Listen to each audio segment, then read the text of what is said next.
Hey everybody, welcome back to the Square Post podcast. I'm Daniel and this is Sam. Yeah, and today is going to be a fantastic show. We have a guest this week, finally, for the first time on our show. He's a great Canadian wrestler. Here's my buddy Ben Ortmanns. Thank you very much, boys. I'm glad that you guys are finally doing this and that you guys got a couple episodes under your belt. And I see that you guys are finally starting to get a little bit of views underneath your belt and that it's slowly starting to pick up. And hopefully that this hopefully people might, I don't know, hopefully people will tune in if they see my dumb ugly face on here. And that's what we're hoping for. Yeah. And then we'll see a couple of all of our ugly faces and they'll love all of our ugly faces. You know what I mean? That's kind of the goal here. But how you boys doing today? I'm doing awesome. Dan, how about you, Ben? I'm doing awesome. How about you, Ben? Well, I got a big ass jug of coffee that I'm ready to go. So I'm feeling good, man. Just watched a little bit of wrestling and getting ready to watch some fights tonight. And I think that there's also an Impact pay-per-view. Yes. So I'll have to go out of my way to see what Speedball's up to and watch his match and then probably just go back to watching the fights. But hey, we got a day. Yeah. Speedball's in the number one contenders match. So that should be interesting. Oh, excellent. It's him, Ace Austin, Chris Bay, and Jake something. So that should be a good match. So they essentially just replaced Laredo Kid with Jake something from his first match that he did there? Yeah, pretty much. It's for the number one contender spot. So there's stakes this time. Hey, I hope he wins. Yes. We all hope Speedball wins. Speedball's amazing. But for those that don't know, Ben is actually the reason me and Sam know each other so well. And he's also the reason for this podcast.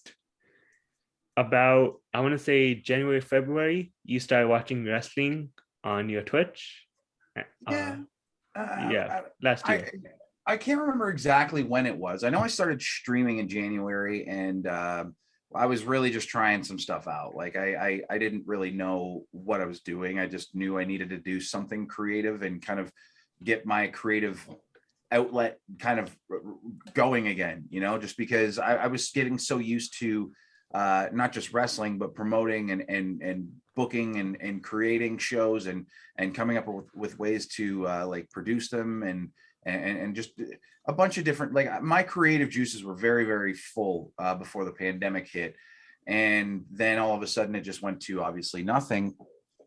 And it was weird because my body really started to appreciate the break from wrestling. My mind was appreciating the break from having to kind of go.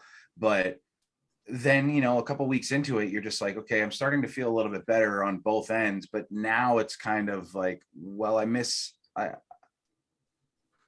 like the creative stuff. Like I miss coming up with things. I miss coming up with matches. I miss coming up with storylines. I miss trying to see who I could like get to come down to crossbody and like challenge myself, like, ooh, who can I get? You know what I mean? Like what matches can I make? Like what can I do to make this company better? What can we do? So it was always just kind of go.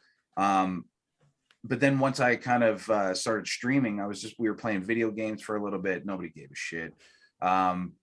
We started doing a little bit of it was kind of a podcast, but it was really just me and a couple of buddies of mine. We would just like kind of get some action figures and open them up, and like they would get boxes of cards and open them up. And, it was really just a bunch of like, just a couple of guys just, shooting the shit and having a good time doing whatever on a Saturday night where normally we would be off doing, wrestling stuff, but we're all just stuck at home. So we're just trying to have boys night as best we could, because that's what really all you could do was over Zoom. But then they kind of started to get a little disinterested in doing that. But I was really appreciating the community of Twitch. Like I was like, it's kind of neat that people will actually come back and, and they actually were looking forward to seeing us like kind of like fuck around or whatever. So then I think it was Speedball. I saw watch wrestling on a stream the one day, and I was just like, well, maybe I could watch wrestling on my stream. And then I'll give that a go. And then I just started putting together matches that I thought people would care about, which were like just random North American, like whatever I could find. Stuff that, to be honest with you, I really wasn't all that interested in. I was just kind of trying to, like, if anything, I was just trying to get people to be I thought I was playing what other people would like, trying to build a little bit of steam here. So then that way, hopefully, more people would come in. But then I just kind of like the one night I was like, fuck it. You guys tell me what you want to watch, because I don't really know. And then next thing I know, I honestly can't even remember who was there that night, but I just remember people hopped into my Discord, which I didn't even really know what it was, but Speedball told me about it.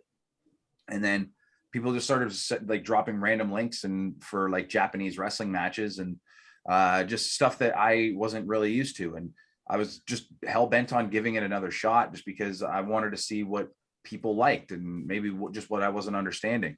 And having other people there to not only like give me other matches to watch, but also like be there to explain what it is that I'm watching. Like I didn't really know much about Japanese wrestling because I don't speak Japanese. So like I didn't really understand what was happening. I didn't really feel like going out of my way to try to find out what the hell was happening. I was just like, if it's not being presented to me and I can't like hear it as it's going on, I'm not going to register it. You know what I mean? It's too weird for me. It would be like watching a movie with no audio and then trying to go back and then listen to like an audio book and then trying to piece it all together. It's just like, that doesn't make any sense. Right. Yeah.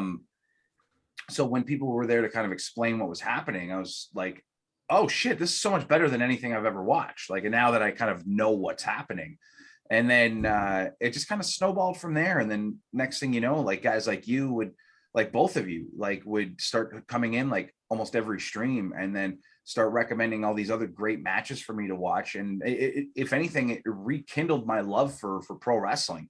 And like because I was honestly starting to get a little bit burnt out from everything. And I was like really starting to debate whether or not like I should even move forward in the business. But then once I started watching all these other matches that you guys were like giving to me and stuff, it legit like rejuvenated my, like I was getting forward to stream nights, because like I'd be like, oh, we get to watch this, oh man, I can't wait to see like what the hell this is all about.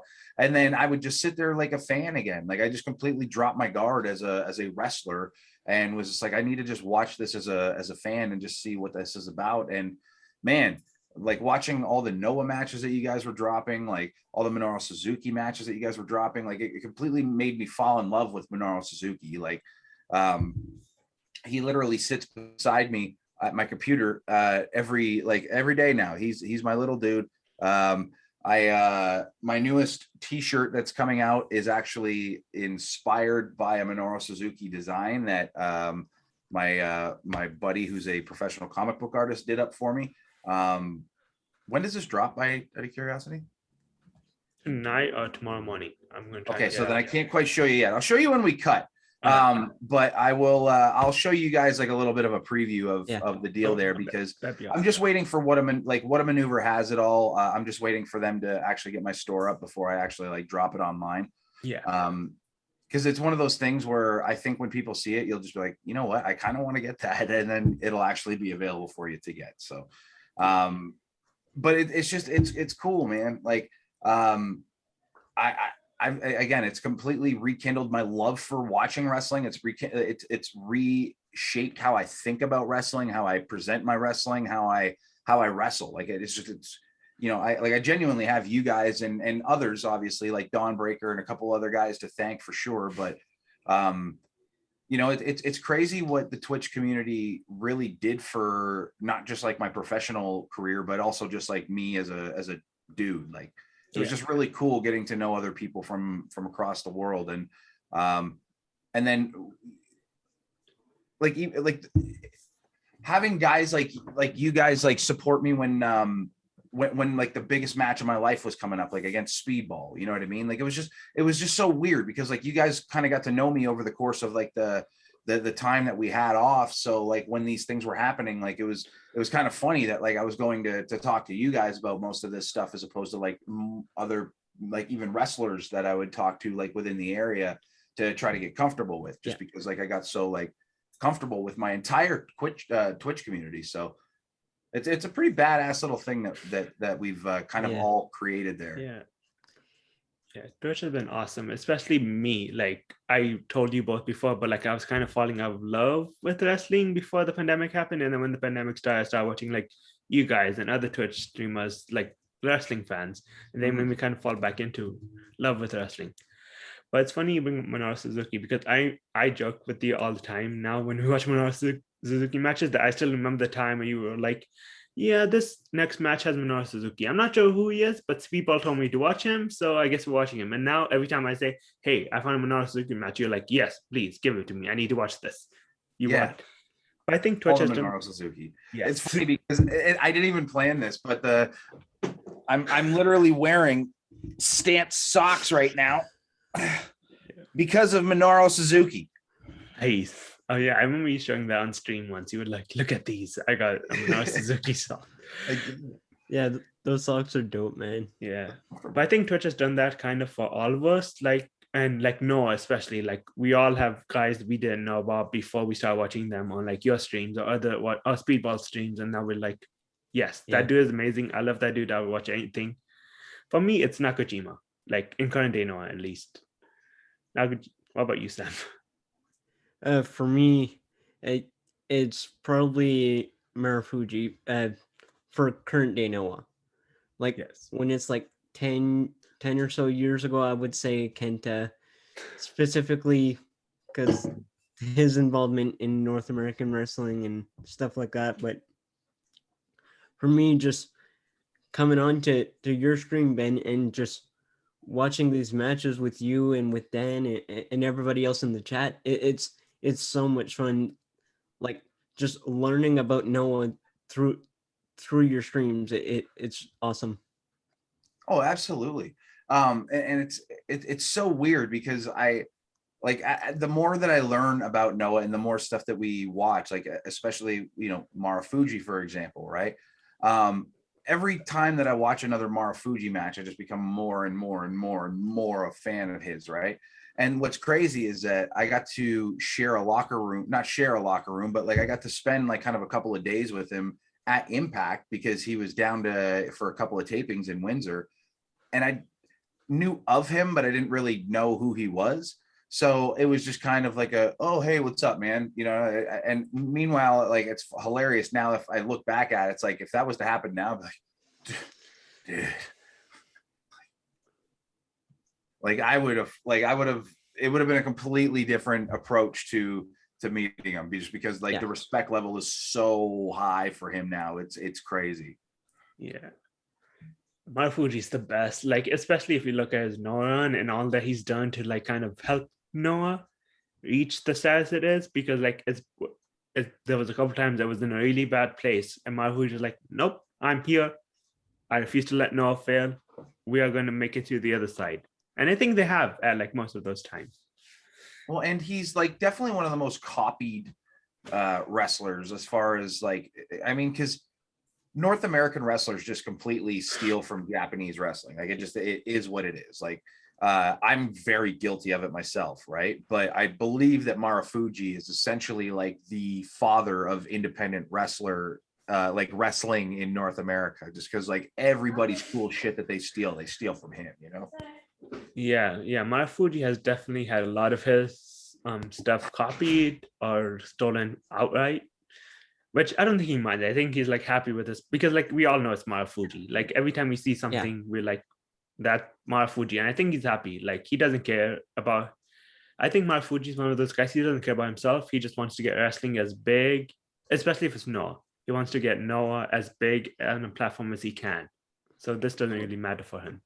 Well, I could see that being like a sign of respect as well. Yeah. Hang on 1 second, guys.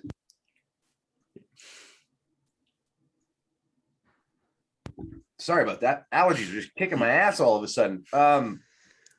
But yeah, like everything. Like, I mean, even just the little things that he does, just like the way that he would attack guys when they're hitting the ropes, you know what I mean? And the bounce back, like where he would just,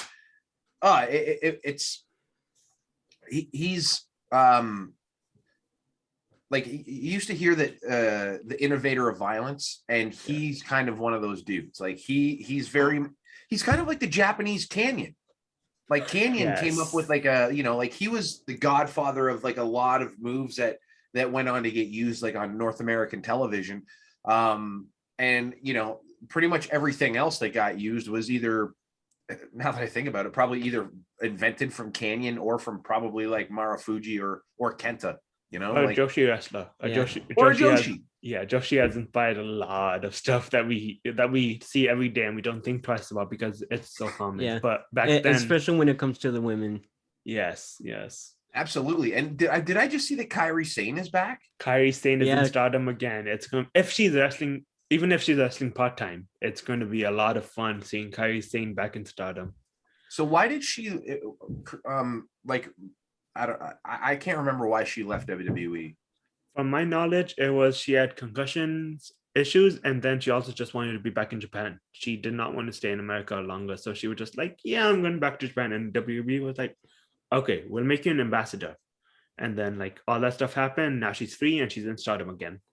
Now, is that kind of what's happening with Hikaru Shida as well? Like, because I feel like I've heard that she's just looking forward to catering at this point. Was the quote that I saw.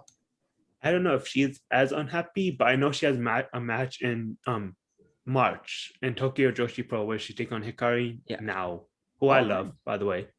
She's awesome, so I'm really looking forward to that match. Oh, that's cool that she gets to go back. Yeah, I think she did a project, and now I guess Tokyo Joshi Pro and AEW talked, and they were like, "Yeah, she can do a match in Japan." Yeah, because I was gonna say, so she is still under contract then. I think so. Yeah. I think she's just taking a break from there. Because cool. Like I think it was on Chase Stream we talked about, but I'll bring up here, like foreign wrestlers, whether it's US and Americans in Japan or like foreign in America, sometimes they have a really hard time like getting used to the system. They get homesick or whatever, and they just miss back home because that's what they're used to. Especially now in the pandemic, because like you can't really go back and forth as much. Well, you can't really. Yeah, that makes a ton of sense. I mean, like, could you imagine being stuck even being stuck in like as a North American being stuck in Japan? Like, I mean, you're not used to the food, and then all of a sudden, like, not only are you not used to the food, but like you can't even go to the places where you would try to like it's almost like cheating. You know what I mean? Like where you try to find like North American food, like a McDonald's or some shit, or like whatever, you know. So I can imagine that it being sort of the same here, unless I don't know. I could certainly imagine it being an uncomfortable situation for them, especially if they're not really being used as frequently as they were before they got brought down, because then, you know, boredom kind of kicks in and then you're just bored in a new country doing nothing. So yeah, I suppose I can understand that. Yeah. Speaking of foreign wrestlers, one of your favorites had a very important stint in Noah. Well, important in my eyes, Eddie Edwards. He was part of in my opinion, the revitalization of Noah for a bit, because like he was like, we've talked about this, he was the first Guardian to hold the GHC Heavyweight Championship. And we've seen a couple of his matches, and you were like freaking out the entire time because you thought Eddie was about to die. Yeah. That well, because again, I didn't really see an absurd amount of Eddie Edwards. Just because a lot of the North American wrestling that I was watching at the time, like I wasn't watching Ring of Honor when I was growing up. I only started to get into it like somewhat sort of recent. So I always knew who Eddie Edwards was. I just I didn't see a ton of his work. So when I met him, when I started doing work at Impact, I knew of Eddie Edwards, but I didn't really. So it was sort of the Marufuji style thing where it's like, I know that you're really good, but I haven't seen it with my own eyeballs, but I'll respect you regardless, like that I do know, you know? But the thing is that Eddie doesn't walk around like with a, you know, like Eddie's he's a bro, like he's just a dude. And he was very welcoming to me when he didn't have to be, because especially like I was a new guy, like I wasn't there to wrestle. Like I was there to, you know, time out the TV show and make sure that that the company didn't lose an absurd amount of money, like going over time on pay-per-views and stuff. And also just making sure that, you know, all of their segments were timed out correctly. So then that way they could just get it right to TV. So again, in the grand scheme of things, I'm not really anybody there, but you just run into people while you're there, and like you just hang out with people, and next thing you know, like certain people will come over and they'll be cooler with you than others. And like it's hilarious because you can tell who's genuine and like who's not, because Eddie was cool with me right from the get-go. And he's one of the few guys that I actually still talk to and like keep in touch with like on a pretty regular basis. Like once every couple of weeks, like one of us will message each other something stupid. And usually it's not even about wrestling. It's just life, football, like whatever. And then sometimes I'm sitting there chatting to him and I'll just be like, it's hilarious that I forget that I'm like talking to this like wrestling legend, Eddie Edwards. And that, like, I'm just talking to like Eddie, my buddy. So now when I see his stuff being his friend, it's weird to go back and watch that stuff now and just be like, Jesus Christ, dude. Like I every time that we do, I usually text, it usually spawns a text. It's like, hey, I don't know if you remember this match against so-and-so on this date and so-and-so in this year, but you're a crazy motherfucker. How's the wife and kids? You doing okay? Like, you know what I mean? It's yeah. But Eddie, Eddie's a good dude. Yeah. Eddie did not slow. I mean, Eddie like went full speed in Japan, especially against Kotaro Suzuki, who I love, who's I think is one of the best junior heavyweights, and Keno, who Keno beat Eddie for the title, and that was a whole thing. But yeah, and Keno's still being Keno. Keno's still being amazing. Kotaro is too, to a lesser extent, but we'll get to that later. But yeah, Keno's growth in like the last 2 years in Noah has been amazing to watch. And he's awesome. Like I didn't really know much of him until like very, very recent, but oh my God, do I love watching his stuff. His match with Nakajima is maybe one of my favorite matches ever. Like, God. I remember the first time I showed you both Keno and Nakajima. Nakajima was in that tag match with Kitamiya against Segura and Sakuraba. And your only thought after the match was, I need to watch more Nakajima. Yes. Yeah. Yes. And then Keno was the Eddie Edwards match. And you were like, oh, Keno's awesome. Man, like it's just crazy that, again, like I with context to watching these guys, it's even more mind-blowing than just kind of, like watching it without having any context, I suppose. But I can't thank you guys enough for helping me understand that shit. Yeah. I've kind of thought of Keno as like the anti-Speedball, because like they both come from like this martial arts background, but while Speedball's just like, yeah, if you kick me, it's fine. I'll just kick you back. It's no big deal. Don't worry about it. Keno's like, everything is life or death. You kick me, I will make sure I will murder you. Do not kick me. That's actually a really great comparison. I never thought about it like that, because even as you said that, I was like, how? But no, that's really good. That is a very good comparison. Yeah, they both kick you really hard, but like people just like after the match, he's just like, what do you want to do? What it happened? Let's just move on. I'm out. I'm gonna go get some food. Keno's like, you beat me, you dishonored me, I must kill you. Well, I don't even know how many people know this or not, but after our match where me and Bailey kicked the absolute fucking shit out of one another, we went back to my hotel room, and me, my girlfriend, Bailey, and Veda, we each had a custard tart, and we just kind of hung out and celebrated for about an hour, and then they went home, and that was pretty much the night. That was how we celebrated the evening, is we just a custard tart each, and just some friendship, and that was pretty much about it. Like so you're not far off. That's pretty much Speedball in a nutshell. He'll kick the shit out of you, but he'll be friends with you right after. Yeah, I mean, he was so nice. Like even right after the match was done, like I mean, he said some really nice things about me, and hopefully the crowd from MTELUS remembers, because the plan is to go back. So hopefully they'll not tell me to go the fuck back to Kitchener.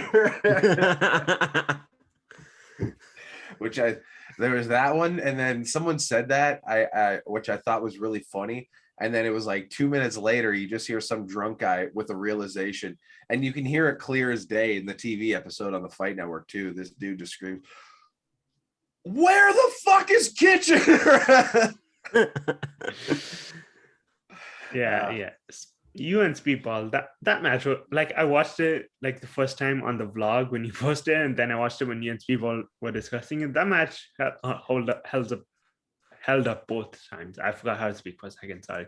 But also that door spot, like that made me cringe because the door had a knob, and like I get why people use doors now because I guess they're cheaper than actual like tables, but like that made me like, the hell if I know. I all I know is that I was told, like, and that we were both told, like, hey, there's a door out there for you to use if need be. And then next thing I know, I pulled the door out and I was just like, oh, fuck. And then like you could see me flip it once or twice because I'm just like, while I got it, because I didn't know that it had the doorknob on it until I pulled it out. And then I was just like, oh no, like what's safer? Put it far away, try to get, because I can't just like put it back. You know what I mean? Like it's out. Like, I mean, it really kind of fucked with me, but I'm just glad that that I hurt him and I didn't injure him. yeah, that was close. You and Speedball have wrestled. I know you wrestled on that show we did for Speedball Switch, so that would be twice, I think, you two have wrestled. Yeah, twice now. We did a 6-man tag, and then we did the singles match at the M-Telus Theater. Yeah, you've wrestled a lot of like really well-known people, and because you've been wrestling since 2002, I want to say. Mm-hmm. Yeah, so you wrestled Kenny Omega before he was Kenny Omega. Yeah, I guess so. Like, I mean, he was Kenny Omega, but I mean, like, yeah, he wasn't like a big star at that point yet. Like, he hadn't quite broken out. But it's funny to go back and think about it because the Kenny Omega that I wrestled is very much the same Kenny Omega that you see today. Like, he was always wanting to push after doing the 30 days stretch where I had to wrestle Kenny twice a day. It made me reconsider wrestling, and I knew that wrestling was changing from that point because I was just like, oh, like whatever this guy is on, like whatever wavelength this dude is on, I'm like, it's going that way. And I don't know when and I don't know where, but like, because me and him, we butted heads because I was brought up in a very old school manner and like to kind of go about wrestling in an old school way. And then again, like after wrestling him, like, and even just trying to put matches together with him and stuff, like it was just constant butting heads until the one night he dumped me on my brains and I thought he was like legit trying to hurt me. And then we get through the match, and then because we do a singles match and then we would do a tag match in the main. But he dumped me on my brains in the singles match to start the night out, and I was fucking livid. And like they actually had a heel and a babyface locker room where we were that night. So like I didn't get a chance to see him. The only next time I saw him was going to be out in the ring for the tag match. So one of the other wrestlers came over and was like trying to calm me down because like he knew I was pissed. And I was like, you tell Kenny, I'm like, we're fucking fighting when we get out there. And all of a sudden, like we got out there and like we got into it a little bit. And then next thing I know, like we went on to have the best like match that him and I had ever had, like of that series that night, because we just worked it out in the ring. And like we just, and then I just remember afterwards, we're just like, are you cool? Yeah. Are you cool? Yeah. And then I just remember the rest of the stretch of the tour that we had to wrestle with one another. We were just like, okay, now I understand what you do. I'll be there for you. I got you. You do whatever you need to do. I think the only other time that like we ever kind of butted heads was like his knee was really fucked up the one night and he wanted to do a suicide dive over the top rope on me. And I was just like, are you sure, dude? And he's just like, I'm fucking doing it. And I'm like, okie doke, I got you, brother. I will catch you. And that was really it. You know what I mean? So, but he's, the obvious thing for me to say is be like, I'm so happy and I'm so proud for that guy, but I really am. Like his work ethic and his attitude got him in a place where we all dream of being as wrestlers. And he's the guy, like he's the guy. And you know, like I'm sure that I don't know. Like it would be interesting to be able to get a chance to like see him and talk to him again and like like reconnect. Yeah. But I don't know. I don't know if he would or not. I'm just a dude that he wrestled on the Hell Tour. You know what I mean? Yeah. So I know I said it wouldn't like fully interview you, but I am curious. Like you've been a wrestler since 2002 and now you're a promoter across body. So how has being a wrestler helped you in your like experiences as a promoter? Huge, because I know I don't know. I've got a different view of how wrestling should be, I suppose, than maybe someone who just hasn't been a wrestler before. Like I've got an understanding of storylines, like how I want to present myself, how I like being approached as a wrestler when it comes to being a promoter. There's just a lot of different things. And then I also understand, because I got to work on the production side of things at Impact, I understand what it takes to run a show, what it requires for like wrestlers to do in order to be successful on television. So I found this and as a trainer, like I found this really great opportunity to like provide a place for young guys to kind of get this knowledge that you wouldn't really get otherwise, and be able to apply it right away and be directed and like taught like all within the same kind of vicinity. And that's kind of what Crossbody ended up turning into. The Showcase series shows like really kind of amped that. And then the actual CBPW shows are, you know, like they became like a real cool thing, like where like we were telling storylines for like a year at a time, you know what I mean? Where it wasn't just a couple of show thing, because we were able to tell a story for a year over the course of like, say, you know, because we'd have like say 10 to 12 big shows over the course of the year, but we had the Showcase shows where we could like, it was almost like the bigger shows were like our pay-per-views, and then these Showcase series shows that we were doing on YouTube were kind of like our bi-weekly television, where we could kind of like do things to kind of keep these stories going. And it was just really cool and different than what people were used to and what accustomed to. So when I kind of realized what I had, it was just kind of went full bore and trying to help out as many people as I possibly could, try to get to, or at least be able to have the tools to be able to get to where they want to go. Sam, do you have anything to add? Just this CPBW stuff, it's really cool. I've been watching a few over the past few days, and you guys have been doing a fantastic job. Thank you very much. We got another big show, like our first big show back is next Saturday. So it's one that we've been building towards for so long, and it just keeps getting canceled. But we've got Holden Albright taking on Gabriel Fuerza for the heavyweight championship in a 2 out of 3 falls match, which is something that we've been building for a long time.